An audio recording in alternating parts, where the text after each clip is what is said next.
नमस्कार दोस्तों। आज की वीडियो में हम देखेंगे इंट्राडे ट्रेडिंग या स्विंग ट्रेडिंग या पोजिशनल ट्रेडिंग। जिस भी तरह की ट्रेडिंग हमें करनी है, हम स्टॉक का सिलेक्शन कैसे करें, हमें कैसे पता चलेगा कि हमें अब कल इसमें काम करना। ठीक है, तो इस वीडियो में आप यही देखने वाले हो। सबसे पहले स्ट्रेटजीज कौन सी लगानी है, किस तरह की मार्केट में और कौन से स्टॉक में हमें काम करना है जब हम ट्रेडिंग करेंगे। ठीक है, अब देखो यहाँ क्या है। सबसे पहले एनएससी की वेबसाइट पे जाओ और हम ये करेंगे ईओडी एनालिसिस। ईओडी मतलब एंड ऑफ डे। इस एंड ऑफ डे में हम करेंगे प्योर कैंडलस्टिक पे काम। कैंडलस्टिक के बाद बताऊंगा मेन ट्रेंड भी हमें देखना है कि इंडेक्स का क्या है और स्टॉक्स का क्या है। तो सबसे पहले जाओ अपनी इक्विटी स्टॉक्स। देख भाई, आज भगे कौन से? एक्सिस बैंक भगा, एसबीआई बढ़ा। ठीक है, अब मैं तुम्हें एक चीज बताऊं यहाँ पे। अब यहाँ आ जाओ चार्ट पे अपने, ये चार्ट है। ठीक है, अब इसमें एक्सिस बैंक का चार्ट यहां से निकाल लो। एक्सिस बैंक में पता कौन सी स्ट्रेटजी लग रही है? अब ये भाई पिछले हफ्ते ये, अब ये पिछले हफ्ते की कैंडल खोलते हैं। ये पिछले वीक की कैंडल है एक्सिस बैंक की, एक कैंडल। अब तुम यार ये वीडियो देख रहे हो तो मैं मान के चल रहा हूं तुम्हें कैंडलस्टिक का पता है, चार्टिंग तुम्हें पढ़नी आती है। अब इसमें हमारे पास कई सारी स्ट्रेटजी हैं काम करने के लिए। मैं मोटा मोटी बताऊं तो जो मैंने अपने लिखी थी आज के बताने के लिए, देखो भाई स्ट्रेटजी है। अगर आप इंट्राडे ट्रेडिंग करते हो तो इंट्राडे में आप लगा सकते हो ब्रेकआउट, जिसमें कि शुरू के आधे घंटे का breakout trading strategy. Mean reversion trading strategy. Mean reversion में क्या होता है कि कल जो गिरा था, कल जैसे यानी कल जो चीज गिरी थी ना, आज वो चीज पूरी की पूरी बढ़ गई, तो उसे बोलते हैं मीन रिवर्जन। ठीक है, ओपन उस चीज को मैं बताऊं तो यहां देखो भी बोर्ड पे, यहां बोर्ड पे खोल के बना के दिखाऊंगा आपको। यह ठीक है। अब अगर इसमें, अब देखो, अब ये चीज देखो आप यहां पे, अगर मान लो ये चार्ट है, ठीक है, ये और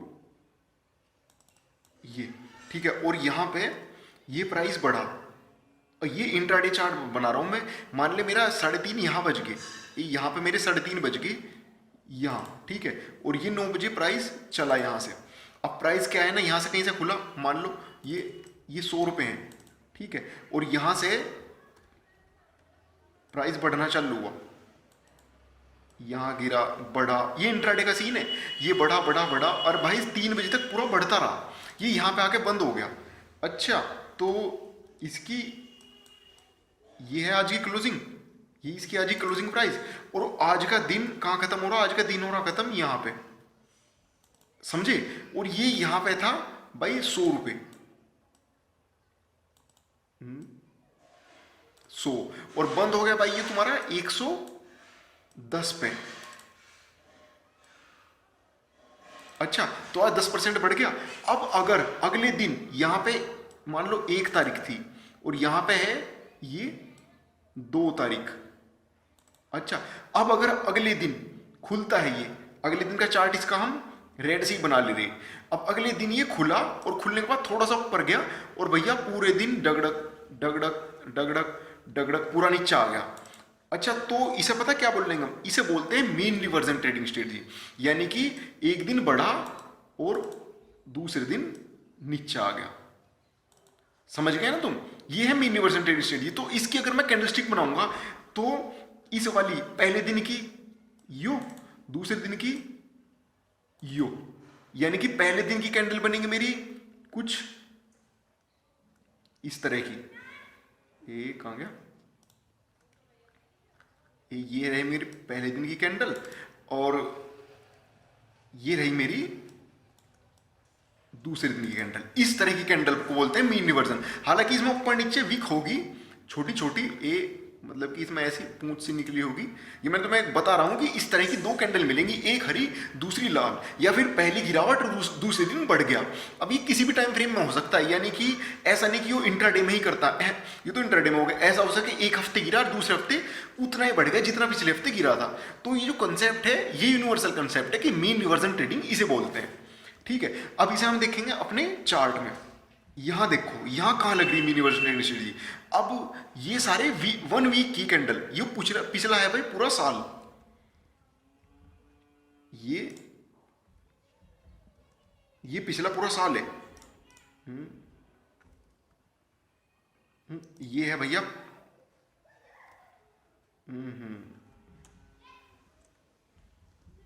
अच्छा ये, अब यहाँ आ जाओ। भैया इसका वो कहाँ गया माउस, ये रहा। तो इस तरह का हमें ढूंढना कहाँ पे है कि भाई इतना लोड हो रहा है, इतना मैं तुम्हें बता दूं, इतने में ढूंढना कहाँ पे है कि पिछले हफ्ते बड़ा कौन सा था या फिर येस्टरडे कौन सा बुलिश हुआ था। तो येस्टरडे बुलिश यहाँ से मिल जाएगा इस वक्त लगभग 4 साढ़े 4 बजे, किसी डेली देखते होंगे तुम तो एनएससी पे रिपोर्ट आती है, टॉप लूजर टॉप गेनर। ये आज के विनर हैं या आज के गेनर हैं एक्सिस बैंक, एसबीआई और ये सारे गेनर हैं, नीचे लूजर हैं।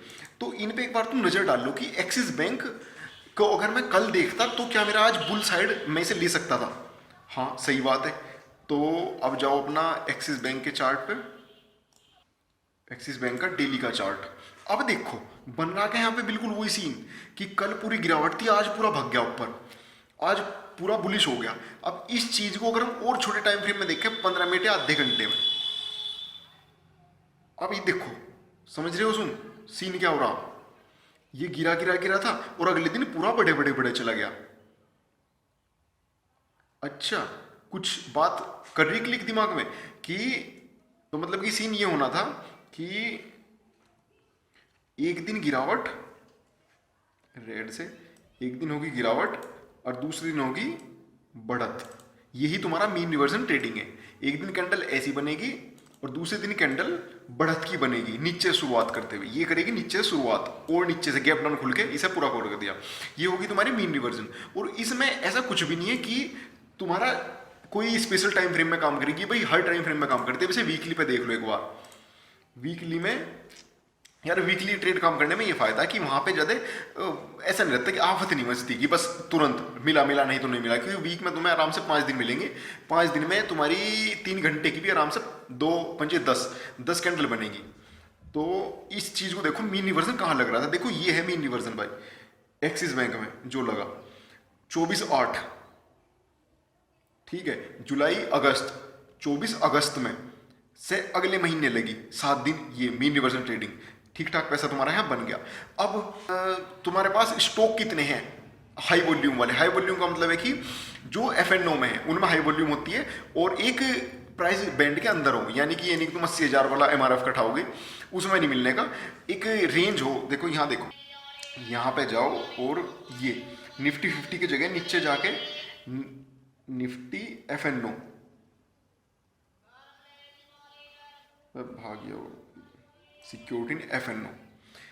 तो भैया एफएनओ में होने दो लोड, लगभग हमारी हमेशा 150 से कम ही कम रहे सिक्योरिटी। जब से मैं काम कर रहा हूँ देख रहा हूँ 150 से कम ही कम है, कभी 140, कभी 141, कभी 145, कभी 147, 150 या 152 भी हो गई। तो मतलब ऐसा नहीं है जो कभी पहले था जमाने में 250 स्टॉक हुआ करते थे अपने फ्यूचर एंड ऑप्शन में, पर अब वो दिन गए, अब तो बहुत सिकुड़ गए। और हम भी उसमें और अपना स्टॉक सिलेक्शन बढ़ा देंगे जिसकी वॉल्यूम हाई हो, प्लस जिसका प्राइस बैंड 100 रुपये से लेकर 5,000 तक, 5,000 वाला 6,000 वाला, उससे पर फिर यार उसमें इंट्राडे में इतना मूवमेंट मिल नहीं पाता और हमें मूवमेंट ही ब्लॉक करना है इसका। ये देखो अब ये है भैया स्टॉक अपने। अब इन स्टॉक को मैं अगर आज लगा लूँ बढ़त और घटत के हिसाब से, देखो बैंक बड़ौदा घटा पर इसका प्राइस कितना है, बेकार। अब मुझे सबसे पहले क्या करना, एक इसकी डाउनलोड कर लूँ मैं अपने उसके लिए, अपनी वॉच लिस्ट बनाने के लिए कि किन स्टॉकों में मुझे काम करना। तो सबसे पहले तो अपनी स्टॉक छांट लो। अब उससे भी पहले एक काम करो जो मुझे किसी सीनियर ने बताया था भाई, और वो मेरे बहुत फायदे में आया बाद में, कि अपने काइट के प्लेटफॉर्म पे जाके तीसरे वाले नंबर पे जो तीसरी वॉच लिस्ट है इसकी, उस पे सारी इंडेक्स लगा दो। इंडेक्स है कितनी याद रखो, इंडेक्स है ऑटो, बैंक, एनर्जी, फाइनेंस यानी finance service, FMCG, IT, media, metal, pharma, PSU bank, private bank, reality, consumption, commodity. ये तुम्हारी 8-10 इंडेक्स है। अब ये इंडेक्स तुम्हारी मिलके किस चीज से बनी है, जैसे ऑटो सेक्टर है ना, ऑटो इंडेक्स है निफ्टी ऑटो, तो उसमें सारे ऑटो के शेयर है। अब उस चीज को तुम यहां पे स्क्रीनशॉट ले लियो। ये अगर मैं यहां पे जाऊं और कर दूं निफ्टी ऑटो तो सारे ऑटो के आ जाएंगे। बैंक में सारे बैंक आ जाएंगे। बैंक, एनर्जी में ये सारे स्टॉक एनर्जी के हैं भाई। अभी एनर्जी के स्टॉक को मैं अगर मैं प्राइस वाइज लगा दूं देखो एनर्जी के मुझे कितने स्टॉक मिले, 1 2 3 4 5 6, 6 स्टॉक मिले। गेल पावर, गेल पावर ग्रिड पीपीसी, मतलब कि मैं तुम्हें बता रहा हूँ मोटा मोटी। सबसे पहले अपना इंडेक्स, इंडेक्स लिखो, तुम्हें पता होना चाहिए कि इंडेक्स कितनी है। Auto, bank, energy, FMCG, finance, media, metal, pharma, PSU bank, private bank, consumption, commodity, media, metal हो गया, आईटी, एफएमसीजी, ठीक है।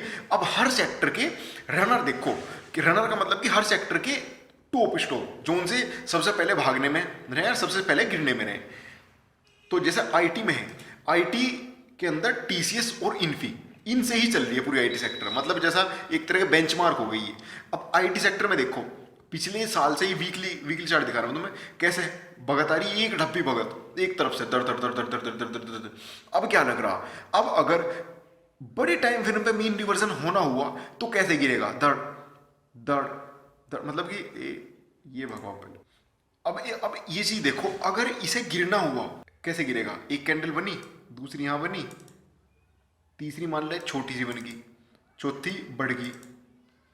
इसका मैं एक तरह से वो करते हैं, क्या हो सकता है इसके साथ, यहाँ बढ़त आ गई, हल्की सी बढ़त आ गई, टिक, फिर बड़ी सी गिरावट आ गई एक, ठीक है, फिर एक और गिरावट आ गई, लगातार 3 गिरावट आ गई, यहाँ पहुंच गया। अब क्या करेगा, यहाँ से ऐसा ऐसा पैटर्न बना होगा, बस की बस ने ले ली सपोर्ट, ठीक है, यहाँ जाके फिर एक बड़ी गिरावट के साथ ये हो गया तुम्हारा, ठीक है, इस तरह गिरेगा। देखो वीकली है ये, और जहां नीचे रहा है, मेन ट्रेंड इसका नीचे है, फिर एक कैंडल बनाई, फिर दूसरी कैंडल बनाई, फिर एक छोटी सी ग्रीन बनाई, फिर एक छोटी सी ग्रीन बनाई, फिर यहां से उठा यहां पहुंच गया। तुम देख पा रहे हो कि ये जा कर रहा है, इसका मेन ट्रेंड है भाई नीचे, और जो बड़ी बड़ी कैंडल है मुझे नीचे की मिलेगी, बड़ी बड़ी मुझे ट्रेंड डाउन ट्रेंड के मिलेंगे, क्योंकि भाई ये बड़े टाइम फ्रेम में मीन रिवर्सन दे रहा है। यहां से जाके इस ये मीन रिवर्सन यहां पूरा करेगा। अच्छा, यहां से गया ऊपर और यहां से आ गया नीचे, पूरे साल के अंदर अंदर भाई। अब इस चीज को देख लो, ये मीन रिवर्सन यू ही है। अब बड़े टाइम फ्रेम में कह लो, छोटे में कह लो, ये यूनिवर्सल फैक्ट है। अब मैंने एक ही स्ट्रेटेजी बताई दोनों तक, मीन रिवर्सन। अब इससे बाहर अगर मैं जाऊं तो फिर आती है अपना breakout trading strategy. Breakout trading strategy में क्या सीन है कि उसमें एक पर्टिकुलर रेंज है। देखो अब इसमें देखो अब क्या हो रहा, ये जा तो वीकली रहा। मैं तुम्हें सबसे पहले सिंपल सा सिखाने के लिए, जिससे तुम बड़े टाइम फ्रेम में एक तरह से तुम्हारी आंखें देख पावे कि हो क्या रहा है। देख रहे हो यहाँ पे यू क्या हो रहा, बड़ा घटा, बड़ा, फिर कंसोलिडेटर, फिर बड़ा, फिर कंसोलिडेटर, फिर बड़ा, समझे। इसे कहते हैं भाई सपोर्ट ले लेके, ये है इसका पुल बैक, बड़ा पुल बैक, बड़ा पुल बैक, ये है पुल बैक, बड़ा पुल बैक, बड़ा पुल बैक, बड़ा पुल बैक, बड़ा पुल बैक। मेन ट्रेंड इसका क्या है, मेन ट्रेंड है भाई इसका अप। अच्छा, और ये है इसके पुल बैक, 1 2 3 4, ठीक है, ये इसके पुल बैक है। तो तुम्हें एक तरह से मैं बड़े टाइम फ्रेम में जो ट्रेडिंग बता रहा हूं, इसे तुम्हें अब छोटे टाइम फ्रेम में अप्लाई करना। छोटे का मतलब कि 15 मिनट 30 मिनट इंट्राडे में जैसे तुम कर सकते हो इसे। अच्छा,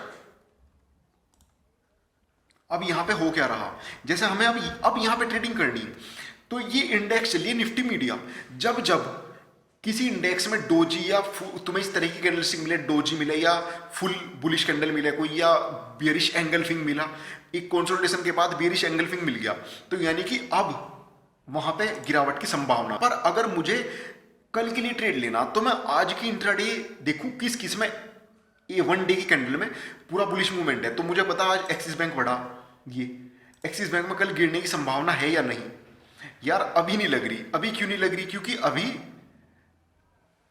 गिरने की संभावना कहां बनती है, यहां देखो ये कितना बड़ा रिजेक्शन है, इस जगह, इस पूंछ सी में, यहां गिरने की संभावना नहीं है। पर अगर ये सीन होता कुछ ऐसा, ये एक तरफ से बढ़ रही होती, या जैसे ये, तो इस देखो तुम्हें एक बहुत बढ़िया एग्जांपल मिला अभी यहां पे भाई। एक तो इसे देखो और एक इसे देखो, इन दोनों में तुम्हें दो अलग अलग स्ट्रेटजी देखने को मिलेंगी। पहले में कौन सी लग रही भाई, ये वाली है मीन रिवर्जन, ठीक है, और ये स्ट्रेटजी है ब्रेकआउट और ट्रेंड फॉलोइंग। अंतर दिखा तुम्हें, इस वाली में और इस वाले में। ये अभी वीकली टाइम फ्रेम पे चल रही है, पर बुलिश होने के बाद ऐसा भी हो सकता है, बुलिश होने के बाद ऐसा भी हो सकता है, जैसा यहां हुआ। ठीक है, अब वो चीज हमें कैसा पता चलेगी कि क्या होएगा, वो अब हम इसे छोटे टाइम फ्रेम में जाके देखेंगे। अब मैं इसकी डेट नोट कर लूं अगर, तो इसकी डेट क्या है भाई, इस वाले की डेट है 24/8 बाई 7 की 8 अगस्त। 24 अगस्त से बाद में देखना और 2 नवंबर के बाद में देखना। अब इस चीज को हम यहाँ नोट कर ले रहे हैं कहीं। ठीक है, अब 3 और में जाके देखो 24 अगस्त और 2 नवंबर का कहाँ है भैया, अगस्त और नवंबर।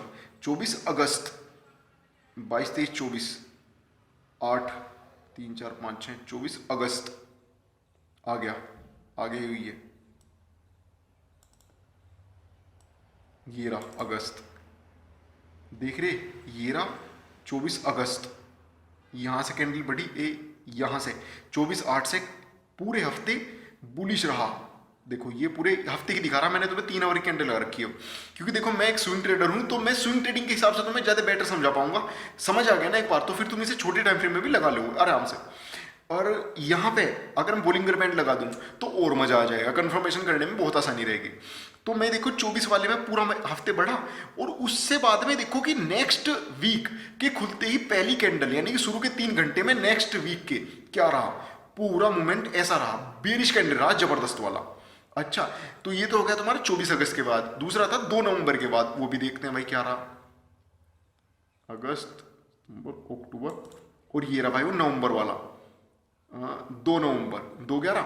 अब इसके बाद देखो कैसे गया, धीरे धीरे धीरे धीरे धीरे धीरे, और बस वो धीरे धीरे गया, मतलब कि ऐसी आफत नहीं मचाई कि पत्ता एकदम से बढ़ गया एकदम से गिरा, है ना, है ना, है ना। अब इसमें बहुत बढ़िया एक अंतर बताऊं, बेहतरीन वाला भाई, बोलिंगर बैंड लगा दो, कुछ ना देखो, BOLL बोलिंगर बैंड, आ गया मजा भाई साहब। इस टाइम इतनी बहुत बढ़िया स्ट्रेटजी बन रही ना कि ये देखो, ये पूरा बोलिंगर बैंड के आउट एक्सट्रीम कॉर्नर पे चल रहा था, यानी कि कितना तगड़ा जबरदस्त तरीके से कोई न्यूज व्यूज होगी, इसे भगाया जा रहा, भगाया जा रहा, भगाया जा रहा, और अगले हफ्ते शुरू में डंप कर दिया पहली कैंडल में। सोचा जितना बढ़िया रेट मिल जाओ बेच दो। अब बेचारा रिटेल ट्रेडर यहाँ फंस जाएगा इस कैंडल में, सोचेगा ये पुल बैक होगा, छोटे टाइम फ्रेम में सोचेगा पुल बैक होगा, अगली कैंडल में सोचेगा भाई यार अब तो रिजेक्शन आ रहा है यहाँ। ये देख रहे ये चीज अभी दिखाता हूँ तुम्हें, इसमें देखियो पता कहाँ फंसता है छोटा ट्रेडर। देख पता कहाँ फंसता है इंट्रा ट्रेडर, इंट्राडे या स्विंग भी रिटेल ट्रेडर कहाँ फंसता है।